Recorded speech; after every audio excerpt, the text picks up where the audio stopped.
자, 오늘은요, 조엘 비키의 칼빈주의 페이지로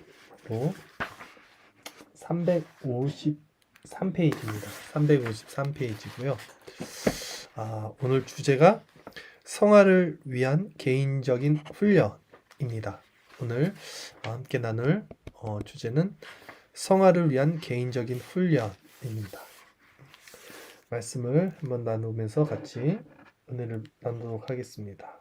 자, 개인적인 훈련, 성화를 위한 개인적인 훈련이 있고 공적인 훈련이 있는데요. 오늘은 이제 개인적인 훈련에 대해서만 말씀을 드릴 거고요. 성화를 이루는 것이 우리 신앙에서는 굉장히 중요하죠. 우리 신앙이 연수가 되는데 잘하지 않는다면 그것은 큰 문제가 있습니다. 근데 우리가 계속해서 성화된다는 것, 잘한다는 것은 굉장히 중요한 문제죠. 근데 성화되기 위해서 개인적으로 우리가 가만히 있어서는 안 되죠. 개인적으로 어떤 훈련을 해야 됩니다. 네. 물론 그 성화의 모든 주체는 하나님이시지만 우리의 책임이 있고 우리가 해야 할 분명 그런 본분들이 있어요. 그래서 오늘은 그 개인적인 훈련, 성화를 위해서 우리가 개인적으로 해야 할 일들이 무엇인지에 대해서 말씀을 나누겠습니다. 개인적인 훈련은 두 가지로 큰 축을 둘 수 있는데요. 하나는 성경 말씀과 두 번째는 기도다.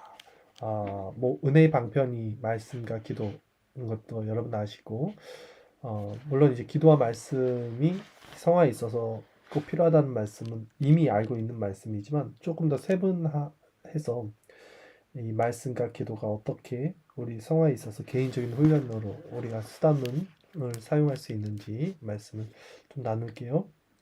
첫 번째는 성경을 읽고 연구해야 합니다 했어요. 성경을 읽고 연구해야 합니다. 자, 하나님의 말씀에 열중하는 것은 거룩과 영적 성장으로 나아가는 가장 중요한 길입니다. 왜냐하면 성령께서 하나님의 말씀을 읽고 연구하는 일에 복을 주시기 때문입니다. 라고 했어요. 자, 하나님의 말씀을 읽고 또 연구하는 것은 목사들만이 하는 일이 아니라 우리 모두가 하는 일이죠. 우리가 아침마다 말씀 묵상을 하는 것이 성경을 읽고 연구하는 거죠. 그럴 때 성령께서 하나님의 말씀을 읽고 연구하는 일에 복을 주신다라고 조엘 비키가 말을 합니다. 예수님께서도 그들을 진리로 거룩하게 하소서라고 그랬어요. 그래서 이 진리가 무엇이냐 했을 때 아버지의 말씀은 진리니이다. 이렇게 예수님 말씀하시죠. 그러니까 우리가 거룩해진다는 것은 성화죠. 성화를 위해서는 진리가 필요한데 이 진리는 하나님의 말씀, 즉 성경이다. 성경을 통해서 우리는 성화가 된다라고 예수님이 말씀하신 거죠. 또한 베드로 사도도 이렇게 권면을 합니다. 베드로전서 2장 2절 말씀 보면 갓난 아기들 같이 순전하고 신령한 젖을 삼하라 그랬어요. 갓난 아기. 좌우를 분별하지 못합니다. 선악을 분별하지도 못합니다. 그저 어머니의 젖이 필요해요. 그런 아기같이 순전하고도 신령한 젖. 이 젖이 뭐냐면 말씀입니다. 이로 말미암아 너희로 구원에 이르도록 자라게 하려 함이라 라고 말을 해요. 그 신령한 젖, 그 순전한 말씀을 통해서 우리가 구원에 이르도록 자라난다는 거예요. 그러니까 말씀을 통해서 성화가 된다는 말씀인 거죠. 리차드 그린햄은 사람이 보물을 찾기 위해 땅을 파는 것보다 더욱 열심히 그리고 부지런히 성경을 읽어야 한다고 단언합니다. 비트코인도 막 캐내고 뭐 하는 것 같은데 그런 거 하지 말고 성경을 파야 돼요. 성경을. 밭에 감추인 보화 그 말씀인 성경을 우리가 부지런히 읽어야 합니다. 그는 부지런함이 거친 땅을 평지로 만들고 어려운 것을 쉽게 만들며 고약한 것을 고상한 것으로 바꿔준다고 말했습니다. 자, 그 부지런함, 그 성경을 연구하고 그 성경을 읽는 그 부지런함이 우리 마음의 거친 땅을 평지로 만들고 어려운 우리의 삶을 쉽게 만들고 우리의 나쁜 습관들, 그런 고약한 것을 고상한 것으로 바꿔준다고 말을 합니다. 만일 성화 가운데 자라나기를 원한다면 분명 우리는 자라나기를 원하죠. 그렇다면 적어도 1년에 한 번은 부지런히 성경 전체를 읽어야 합니다. 이게 지금 조엘 비키가 한 말이잖아요. 근데 저는 적어도 1년에 한 번 너무 작다고 생각합니다. 적어도 1년에 4번은 읽어야죠. 아니면 3번 정도. 4번은 좀 많다고 해도 성경을 1년에 한 3번 정도는 모든 성도들은 읽어야 된다고 생각을 해요. 1년에 3번 정도를 읽으려면 4달에 한 번 정도 읽어야 되잖아요. 4, 3, 12. 4달에 성경을 한 번씩 읽으려면 주일을 제외하고 하루에 12장 정도씩 읽으면 됩니다. 제가 지금 그렇게 한 7년 정도를 했는데 하루에 12장이 많아요. 그런데 그걸 또 나눠서 아침에 3장, 점심에 3장, 저녁에 3장, 잠자기 전에 3장 하면 12장 읽기 쉬워요. 그렇게 월요일부터 토요일까지만 해도 1년에 3번 읽고 4달에 한 번씩 정도는 성경을 읽을 수 있습니다. 그 정도는 읽어야 한다고 저는 생각을 해요. 또한 성경을 연구할 시간을 따로 정하라. 성경으로 성경을 비교함으로써 성경을 당신의 영혼에 담아야 한다라고 말하는데 성경을 연구할 시간을 따로 정하는 게 우리 새벽 아침에 하고 있는 말씀 묵상이죠. 이게 말씀 묵상을 꼭 해야 되는 이유죠. 또 성경으로 성경을 비교한다고 그러는 건데요. 이게 무슨 말이냐면 유비라 그래요. 이것을. 그러니까 성경이 풀지 않는 부분에 대해서는 성경을 가지고 풀어야 된다. 예. 예를 들어서 구약에 하나님이 가인과 아벨의 제사를 왜 가인의 제사를 안 받았고 아벨의 제사를만 받았는가에 대한 내용은 히브리서가 그 신약에 나오잖아요. 아벨은 믿음으로 드렸기 때문에 하나님이 받았다. 예. 그렇게 성경을 성경으로 푸는 것을 유비라고 합니다. 네. 성경을 그런 식으로 보라는 거예요. 뿐만 아니라 성경을 노래하는 일 역시 잊어서는 안 됩니다. 라고 말을 해요. 성경을 노래한다는 게 뭡니까? 시편이죠. 찬미. 그래서 은혜 방편 중에 하나가 시편인 찬미가 있죠. 그래서 시편 찬송은 거듭난 신자들의 개인적인 경건에 엄청난 유익을 줍니다. 라고 했어요. 왜 시편이 우리에게 은혜의 수단이고 이 시편 찬송이 왜 우리 안에서 경건에 유익을 주냐면 이 되게 단순하지만 어떤 영적인 영감이 있고 이게 음률이 있는 찬미고요. 또 시적이기 때문에 특히 자연과 더불어 우리가 산책을 하든 산책하면서 묵상을 하든 이런 자연을 통해서 시편 저는 이제 시편 찬송을 들으면서 이제 자연을 이렇게 보면서 걷는 걸 되게 좋아해요. 그렇게 될 때 굉장히 영적으로 많이 풍성해짐을 느낍니다. 그래서 그 얘기를 하는 거고요. 만일 하나님과 보내는 시간이 아주 적고 성경을 진지하게 연구하지 않는다면 거룩해지기를 기대할 수는 없을 것이다.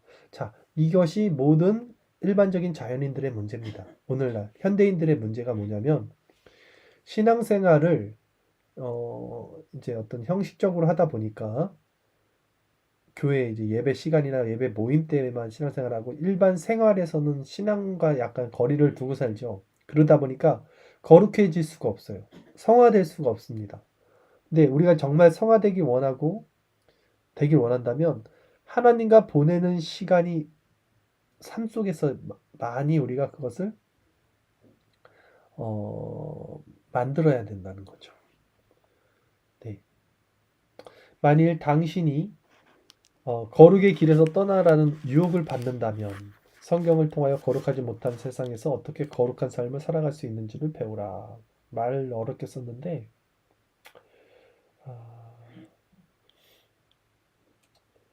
헨리 스미스의 조언에 귀를 기울이십시오. 우리는 반드시 우리 앞에 성경의 법칙을 두어야 합니다. 라고 말해요. 그리고 성경이 가르치는 것 외에는 믿지 말아야 하며 성경이 규정하는 바 외에는 사랑하지 말아야 하며 성경이 금하는 것을 혐오해야 하며 성경이 명령하는 것만 행해야 합니다. 자, 지금 이 말씀 굉장히 중요한 말씀이에요. 보세요.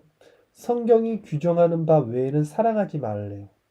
네, 우리는 성경도 사랑하지만 세상 살면서 세상 사람들 또 그 관계 또 그 안에 있는 어떤 윤리적인 법들 이런 것들 자연법들도 사랑해야지 이러죠. 아니라 성경에 금하는 것을 혐오해야 한다. 우리는 성경을 사랑한다고 하지만 성경이 그 많은 것을 혐오하진 않죠. 오히려 그럴 수도 있다. 이런 관점을 갖고 있어요. 또 성경이 명령하는 것만 행해야 한다. 이거에 정말 여러분들이 아멘을 한다면 여러분들은 신본주의자가 맞습니다. 그런데 많은 사람들은 성경이 명령하는 것만을 행하지 않죠.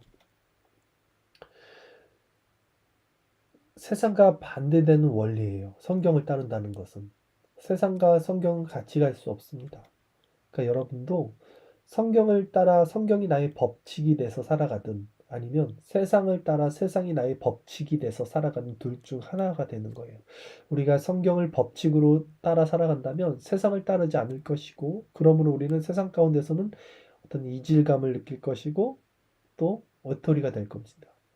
반대로 우리가 성경을 사랑한다고 말은 하지만 세상의 법칙을 따라 살아간다면 그거 역시 우리를 성화로 이끌어낼 수 없는 그런 반증이 될 것입니다. 우리가 그렇게 행한다면 우리는 성경은 최고의 삶과 가장 고상한 고난의 길과 가장 안락한 죽음의 길을 교훈한다라고 말한 프라벨의 말에 동의할 수 있게 될 것이다. 이게 뭐냐면 우리가 성경을 법칙으로 살아간다면 이라는 전제예요. 반드시 여러분 아침 말씀 묵상 우리 하는 거 계속 해 가시고요. 또 정해진 양 그 하루에 12장 우리 성경을 꼭 읽고 이렇게 신앙의 유익을 얻는 자들이 됐으면 좋겠고요. 성경을 읽은 다음에 우리는 그 아침마다 그 말씀을 묵상을 하고 있습니다. 독서는 지식을 낳지만 묵상과 연구는 그 지식의 깊이를 더해줍니다. 독서가 배를 타고 표류하는 것이라면 묵상은 목적지를 향해 배를 저어가는 것이라고 할 수 있습니다. 우리가 아침마다 말씀 묵상을 지금 창세기, 출애굽기, 신명기, 레위기 쭉 가고 있는데요. 이 말씀 묵상을 하면서 제가 유익을 얻는 것은요. 그 성경을 되게 많이 알게 돼요. 구약 성경을. 그러니까 아까 여기서 말했던 대로 책만 읽으면 성경만 만약에 읽었으면 우리가 배를 타고 표류를 할 수 있는데 마치 말씀 묵상을 하니까 노를 젓는 것 같죠. 성경이 무엇을 얘기하고 있는지에 대해서 명확하게 알 수밖에 없어요. 그걸 묵상을 해 들어가니까. 이것이 만약에 한 번, 두 번, 세 번 구약을 이런 식으로 우리가 다 끝낸다고 하면 구약 박사가 됩니다. 네, 주석가가 돼요. 그러니까 그만큼 우리가 지금 하고 있는 이 말씀 묵상은 굉장히 유익한 것이죠. 청교도들은 자주 하나님의 말씀을 묵상하는 것에 대해서 언급합니다.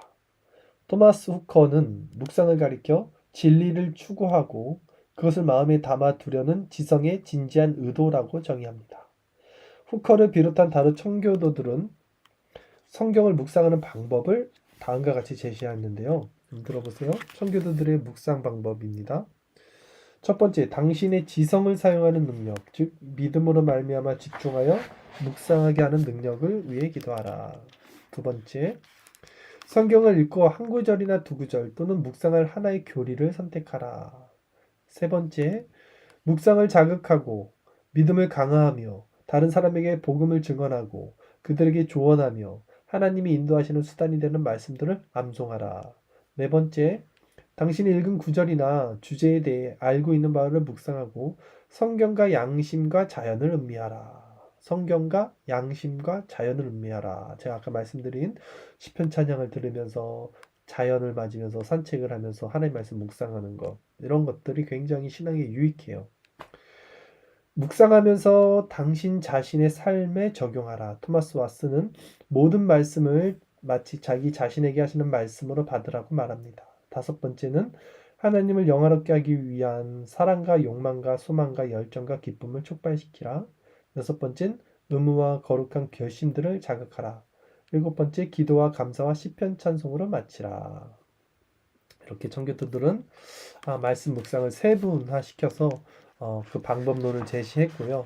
어쨌든 제가 말씀드리고 싶은 것은 개인적인 성화를 위해서 첫 번째 중요한 것은 말씀이었는데 말씀 묵상을 여러분들 반드시 하시고, 두 번째는 일정 양, 정해진 양, 하루 12장 제가 권면드립니다. 그래서 네 달에 한 번, 1년에 한 3번 정도 성경을 읽을 수 있도록 해주시면 여러분들 경건 생활에 굉장히 큰 유익이 있을 거라 생각이 듭니다. 자, 크게 두 번째는요, 우리 개인적인 성화를 위해서 우리가 훈련할 수 있는 것은 기도죠. 말씀과 기도 중에 이제 기도에 대해서 말씀을 드리겠습니다. 자, 우리는 반드시 기도하고 일하고 기도해야 한다. 이렇게 말했어요. 여기서 일은 뭡니까? 그냥 우리의 일반적인 일일 수도 있고요. 먹든지 마시든지 하나님의 영광을 위해서 사는 그 모든 삶의 일일 수도 있고요. 어쨌든 우리가 살아가는 일, 그 일을 할 때 기도로서 일을 하라는 거예요. 또 그 일하면서 기도하라는 거예요. 일과 기도가 연결돼 있다는 말씀을 하고 있는 겁니다. 우리가 만약에 어떤 일을 하기 전에 기도를 해야만 그 기도로부터 공급받는 힘으로 또 일을 할 수 있는 거죠. 네. 그 일을 하면서도 우리가 그 안에서 기도를 또 공급받아야 되고 뭐 이렇게 얘기를 하는 거예요. 자, 기도와 일은 함께 가야 합니다. 기도와 일은 두 개의 노와 같대요. 이게 노자는 거예요. 이것이 함께 작동하기만 하면 보트를 앞으로 나가게 만드는 힘을 냅니다. 그러니까 기도만 하는 사람들이 있어요. 아니면 기도 안 하고 자기 생각대로 일을 진치시키는 사람들이 있어요. 두 가지 같이 가야 된다는 말이죠. 그러나 만일 하나의 노만 사용하면, 즉 일하지 않고 기도만 하거나 기도는 하지 않고 일만 한다면 당신은 아마 그 자리를 맴돌게 될 것입니다. 재밌네요, 표현이. 한쪽만 도니까 이게 맴돈다는 거죠. 청교도들은 거룩이 잘 계획되고 격렬하며 힘든 기도와 일을 통해 수행된다고 말했습니다. 주님을 위하여 영속적인 가치를 성취하기 원한다면 주님을 위해 살아가고자 하는 신중한 계획이 필요합니다. 물론 청교도들은 자신의 계획과 능력을 믿는 사람들이 아니었죠. 우리 개혁주의, 우리 신본주의 이 사람들은 자신의 계획과 능력을 믿는 사람들이 아니죠. 그들은 그리스도인들의 삶이 반드시 아래와 같아야 한다고 주장합니다. 청교도들의 삶을 이렇게 바라보겠습니다. 첫 번째, 앞을 바라보고 무엇을 해야 하는지를 살피라. 두 번째, 기도 가운데 주님께 나아가 주님, 저에게는 이것을 행할 힘이 없습니다. 하나님의 도움이 필요합니다. 라고 말해야. 이것 되게 중요한 것 같아요. 우리가 계획을 세우지만 우리가 기도를 하지 않으면 빙빙 돈다 그랬잖아요. 노가. 계획을 세웠지만 우리는 그걸 우리가 할 수 있는 힘이 없습니다라고 하나님께 고백을 해야죠. 그게 우리 모습이죠. 그리고 하나님의 도움이 필요합니다. 라고 기도하는 것이 중요하죠. 세 번째, 당신이 간구하고 아뢰었던 기도의 응답을 위해 주님을 의지하라. 그리고 당신 앞에 놓인 사명을 다하라. 그리고 열심히 사명을 다해서 행하라는 것입니다.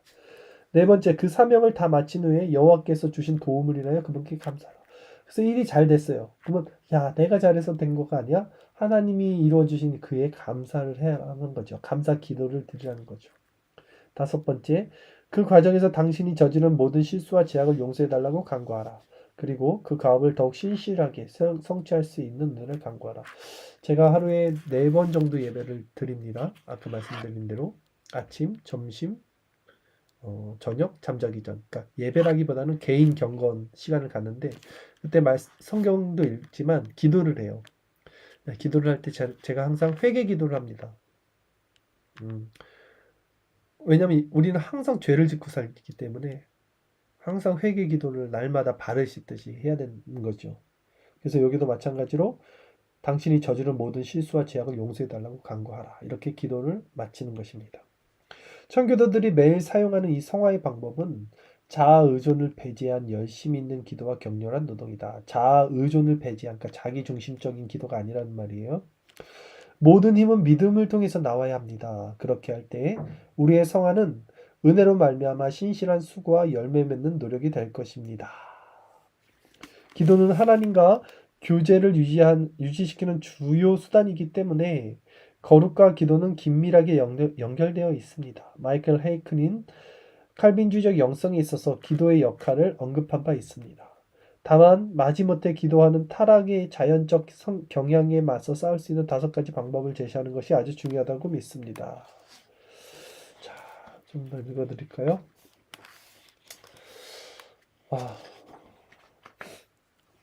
좀 피곤해서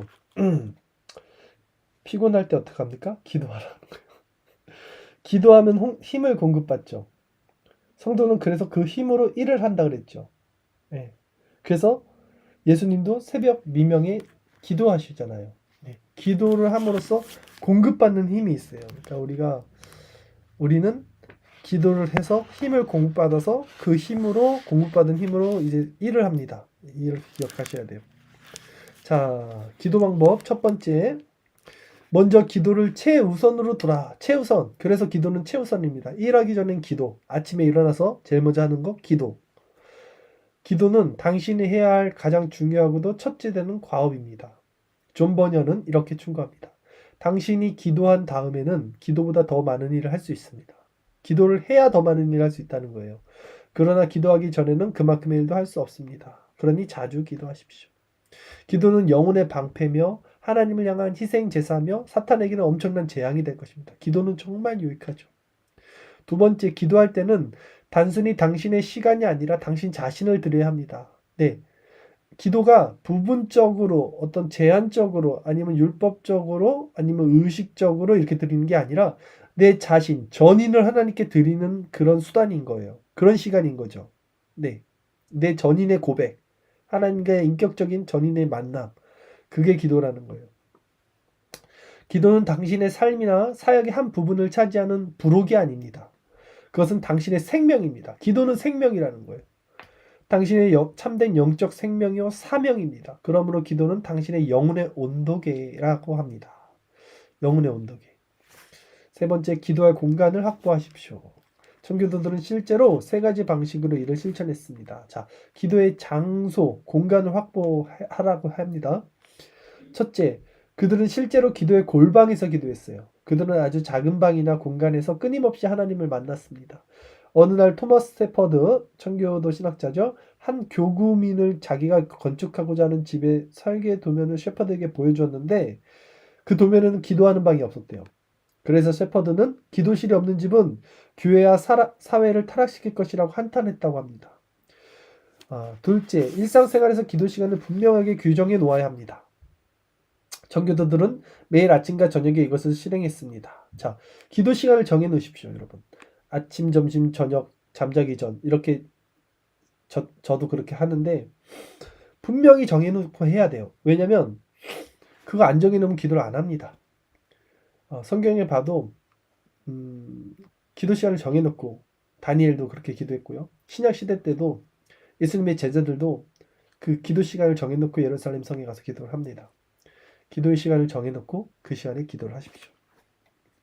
셋째, 이러한 정규적인 기도 시간 외에 기도할 마음이 생기면 언제든지 기도해야 합니다. 언제든지 기도는 할 수 있어요. 길게, 짧게, 깊게, 얕게, 대화하듯이, 묵상하듯이 어떤 방식으로든 하나님과 소통할 수 있습니다.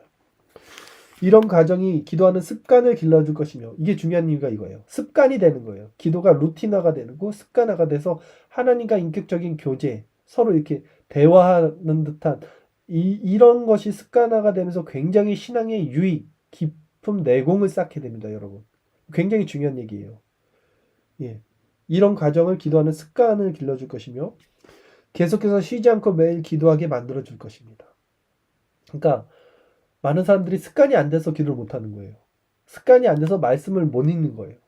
이거 습관화가 되면 알아서 일어나서 아침에 알아서 성경을 보고 알아서 묵상하고 알아서 기도를 해요.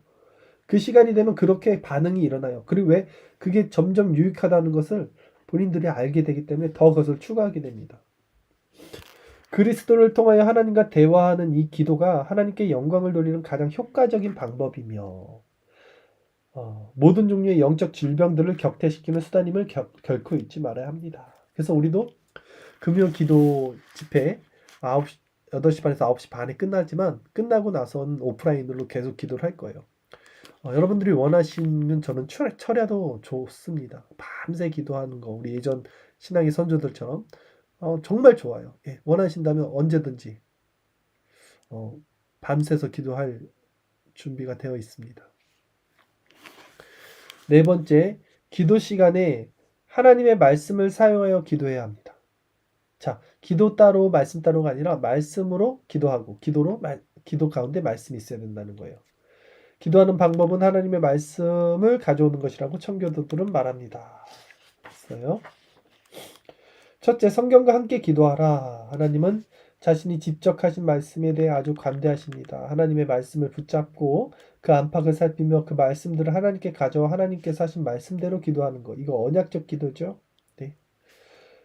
참된 기도는 성자를 통하여 주어지며 성령을 통하여 당신 안에서 역사되는 성부 하나님의 선물입니다. 자, 기도는 선물이라는 거예요. 기도의 주체가 하나님이라는 거예요. 지금 그렇죠? 참된 기도는 성자, 그러니까 예수님을 통하여 주어지는데 성령을 통하여 당신 안에서 역사되는 성부 하나님의 선물이라는 거예요. 기도는 내가 하나님께 드려지는 게 아니라 하나님의 뜻을 성령께서 나로 깨닫게 알게 해주셔서 내가 예수 그리스도 그 성자 하나님의 이름을 빌어서 다시 하나님께 올려드려서 영광이 되는 거예요. 이게 기도의 원리입니다. 그래서 그의 나라와 의를 구하는 거예요. 이것이. 다시 한번 설명드리면 기도는 내 소원 성취, 내 문제 해결을 하나님께 구하는 게 아니라 이거는 이방 샤머니즘이 구하는 기도고요. 우리 기독교에서 기도는 성부, 성자, 성령, 삼위일체 하나님의 사역이고 하나님의 주권적인 사역이에요.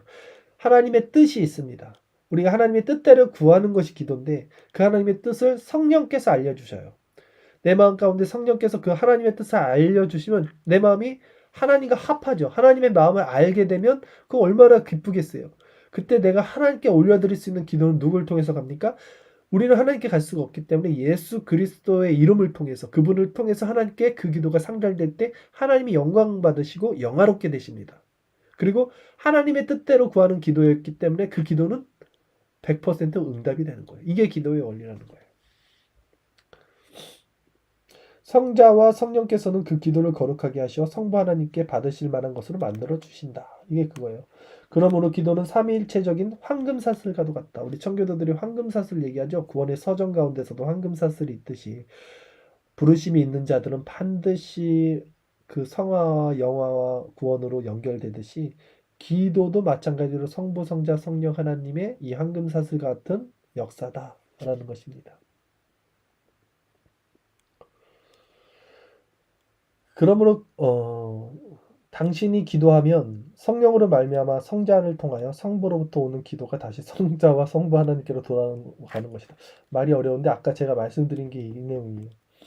개인적인 훈련을 통해 인내하며 또한 그 훈련에는 시간과 노력이 필요하기 때문에 거룩과 노력은 서로 긴밀하게 연결되어 있습니다. 사도 바울은 디모데에게 경건에 이르도록 내 자신을 연단하라 라고 권면합니다. 네. 부지런하게 우리는 노력해야 되는 거예요. 거룩을 추구해 나가서 그것을 습관화를 만들어야 된다는 것입니다. 바울은 디모데에게 네 자신을 연단하라 라고 분명히 말을 했습니다. 연단이 훈련이죠.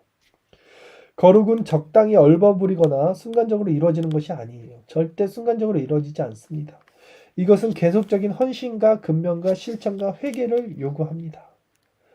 그러니까 신앙의 루틴을 만드는 것이 굉장히 유익해요, 여러분. 우리가 때때로 연약하여 죄에 빠진다고 해서 하나님의 자비를 단념하거나 실망하거나 계속해서 죄에 빠져 있어서는 안 됩니다. 왜냐하면 우리는 하나님과 영원한 언약, 은혜 언약을 맺었기 때문입니다. 근데 우리가 이 루틴을 만들어내면요, 어떤 커트라인이 있습니다. 그 밑으로는 안 내려가요. 그러니까 완전히 절망 가운데 떨어지지 않아요. 시험 가운데 떨어지지 않아요. 그래서 이 신앙의 루틴을 만들어내는 것이 굉장히 중요해요.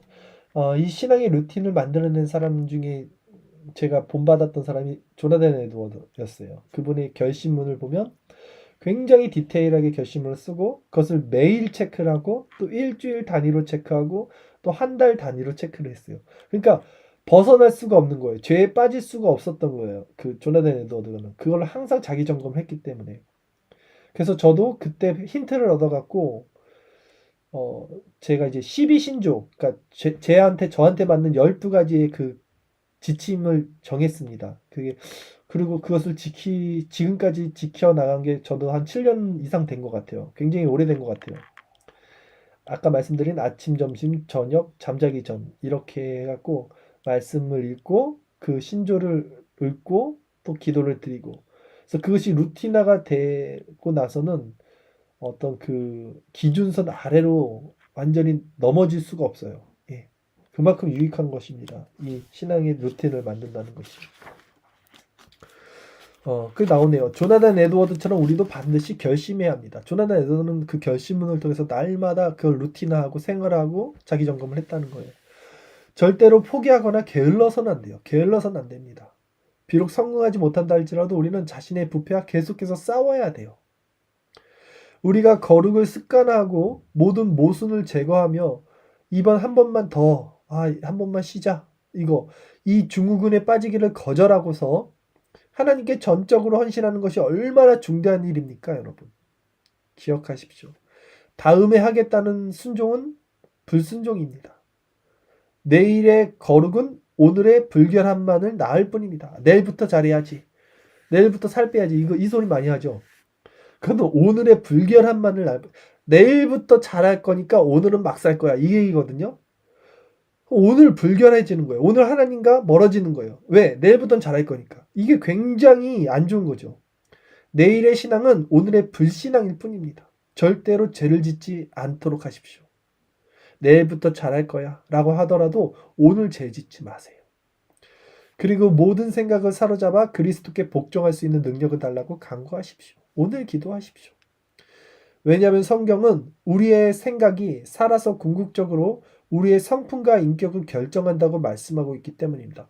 우리 생각과 마음이 우리 자신이에요. 우리 자신의 인생을 결정하는 겁니다. 잠언서 23장 7절 말씀에 대저 그 마음의 생각이 어떠하면 그 위인도 그러한즉, 그 생각하는 그가 그 사람이라는 거예요.